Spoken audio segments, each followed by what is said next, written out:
നമസ്കാരം, welcome to Mini's mini kitchen. ഇന്ന് ഞാനിവിടെ തയ്യാറാക്കാൻ പോകുന്നത് ഒരു വെറൈറ്റി ആയിട്ടുള്ളൊരു ചമ്മന്തിയാണ്, ടോണിക് ചമ്മന്തി. അപ്പോൾ ഈ ടോണിക് ചമ്മന്തിക്ക് നമുക്ക് ഏറ്റവും നല്ല ടേസ്റ്റ് എന്ന് വെച്ചാൽ നീർദോശയാണ്. അപ്പോൾ ഈ ടോണിക് ചമ്മന്തി നീർദോശയും എങ്ങനെ തയ്യാറാക്കുന്നു നോക്കാം. ആദ്യം നമുക്ക് പച്ചരി ഒന്ന് കുതിർക്കാം.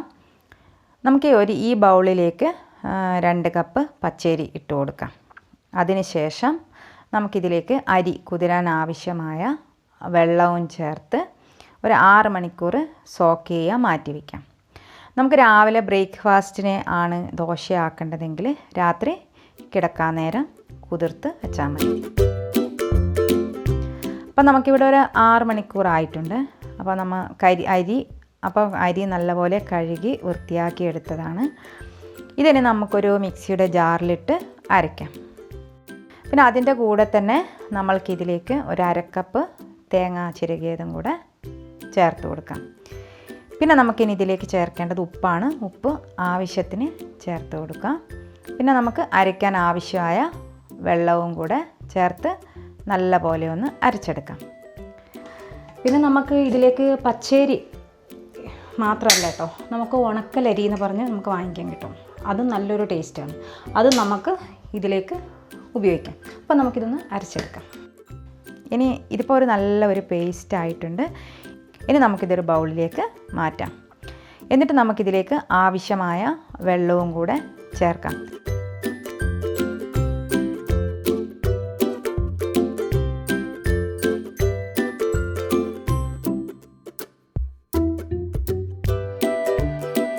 ആദ്യം ഞാനിതിലേക്ക് 1 കപ്പ് വെള്ളമാണ് ചേർക്കുന്നത്. നമുക്ക് ഈ 1 കപ്പ് വെള്ളം ചേർത്ത് കൊടുത്തതിന് ശേഷം മാവ് ഒന്ന് നല്ലപോലെ ഇളക്കി നോക്കുക. വീണ്ടും വെള്ളം ആവശ്യമെങ്കിൽ നമുക്കിതിലേക്ക് കുറച്ചുകൂടെ വെള്ളം ചേർത്ത് കൊടുക്കാം. ഞാനിതിലേക്ക് ടോട്ടൽ 2 കപ്പ് വെള്ളമാണ് ചേർത്തത്. അപ്പോൾ നമുക്ക് ഈ ഒരു കൺസിസ്റ്റൻസി വരുന്ന രീതിയിൽ തന്നെ നീർദോശ ചെയ്തെടുക്കണം.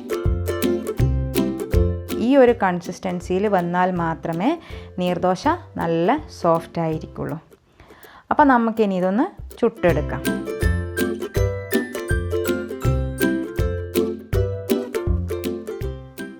ചില ആളുകളൊക്കെ പറയാറുണ്ട്, നമ്മൾ ഈ നീർദോശ ഉണ്ടാക്കുമ്പോൾ ഹാർഡ് വരുന്നു, സോഫ്റ്റ് വരാറില്ല എന്ന് പറയാറുണ്ട്. അപ്പോൾ നമ്മൾ ഈ ദോശയ്ക്ക് നല്ല സോഫ്റ്റ് വരണമെങ്കിൽ അതിനനുസരിച്ചിട്ട് വെള്ളം ചേർത്ത് കൊടുത്താൽ മാത്രമേ നല്ലൊരു സോഫ്റ്റ് വരത്തുള്ളൂ. അപ്പോൾ നമുക്കിതൊന്ന് ചുട്ടെടുക്കാം. നമുക്ക് ഈ നീർദോശ നോൺ സ്റ്റിക്കിൽ ചുടുന്നത് അത്ര ഒരു ടേസ്റ്റൊന്നും കാണത്തില്ല. നമുക്ക് ദോശക്കല്ല് തന്നെയാണ് ഇത് ചുടുന്നത് ഏറ്റവും നല്ല ടേസ്റ്റ്. അപ്പോൾ നല്ലപോലെ കല്ല് കാഞ്ഞ് വന്നിട്ടുണ്ട്. നമുക്കിപ്പോൾ ആദ്യം കുറച്ച് എണ്ണ, സാധാരണ ദോശ പോലെയല്ല, കറക്റ്റ് കുറച്ച് എണ്ണ അധികം ചേർക്കണം. ഇതിലേക്ക് എണ്ണ ചേർത്ത് നമുക്കിതിലേക്ക് ഒഴിച്ചു കൊടുക്കാം.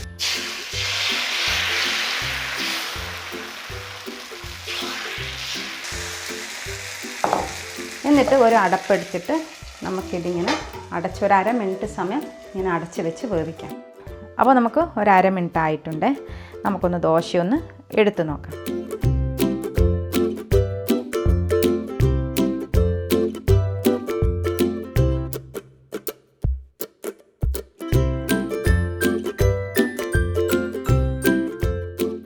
അപ്പോൾ നല്ല സോഫ്റ്റായ നീർദോശയാണ് കിട്ടിയിട്ടുള്ളത്.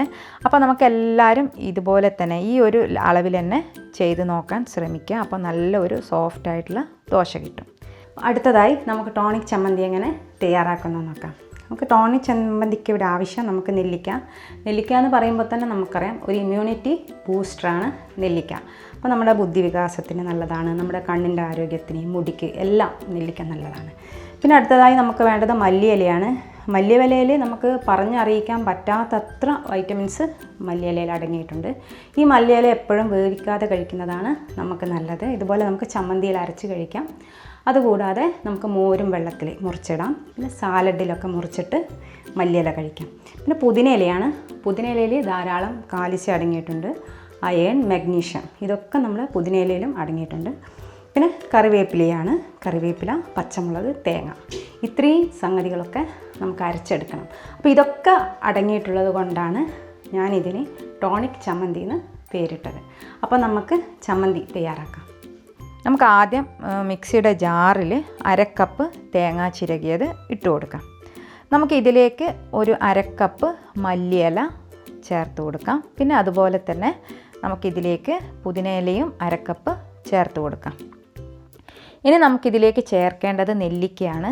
നെല്ലിക്ക ഞാനിതിലേക്ക് 1/2 കപ്പ് തേങ്ങയ്ക്ക് 2 നെല്ലിക്ക എന്ന കണക്കിലാണ് ഇതിലേക്ക് ചേർക്കുന്നത്. അപ്പോൾ നിങ്ങൾക്ക് പുളി അധികം വേണമെന്നുണ്ടെങ്കിൽ ഒരു 3-4 നെല്ലിക്ക ചേർക്കാം. അത് നിങ്ങളുടെ പുളിക്കനുസരിച്ചിട്ട് നമുക്ക് എത്ര വേണ്ടതെന്ന് വെച്ചാൽ അങ്ങനെ ചേർക്കാം. പുളിക്കനുസരിച്ചിട്ട് നമുക്ക് നെല്ലിക്ക ചേർക്കാം. ഞാനിതിലേക്ക് 2 നെല്ലിക്ക മുറിച്ചതാണ് ചേർത്തത്. ഇനി നമുക്കിതിലേക്ക് ചേർക്കേണ്ടത് പച്ചമുളകാണ്. പച്ചമുളക് 2 എണ്ണം, അതും നമുക്കിതിലേക്ക് ചേർത്ത് കൊടുക്കാം. പിന്നെ നമുക്ക് ഇഞ്ചി, ചെറിയ ഇഞ്ചി 2 കഷ്ണങ്ങളാക്കിയത്. പിന്നെ നമുക്കിതിലേക്ക് ഒരു കറിവേപ്പിലയുടെ തണ്ട്, അതും ഇതിലേക്ക് ചേർത്ത് കൊടുത്ത് നമുക്ക് ആവശ്യത്തിന് ഉപ്പും ചേർത്ത് കൊടുക്കുക. പിന്നെ ഇത് അരയ്ക്കാൻ ആവശ്യമായ വെള്ളവും കൂടെ ചേർത്ത് ഇത് നല്ലപോലെ ഒന്ന് അരച്ചെടുക്കാം. അപ്പോൾ എല്ലാം ചേർത്തു. ഇനി ഇതും കൂടെ നമുക്കൊന്ന് അരച്ചെടുക്കാം.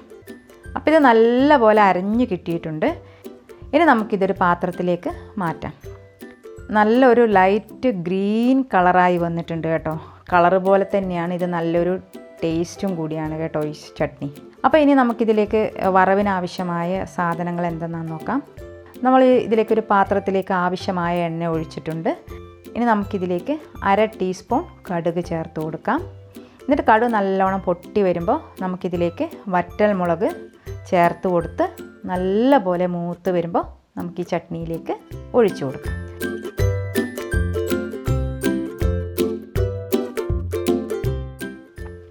അപ്പോൾ നമ്മുടെ ടോണിക് ചമ്മന്തി റെഡി ആയിട്ടുണ്ട്.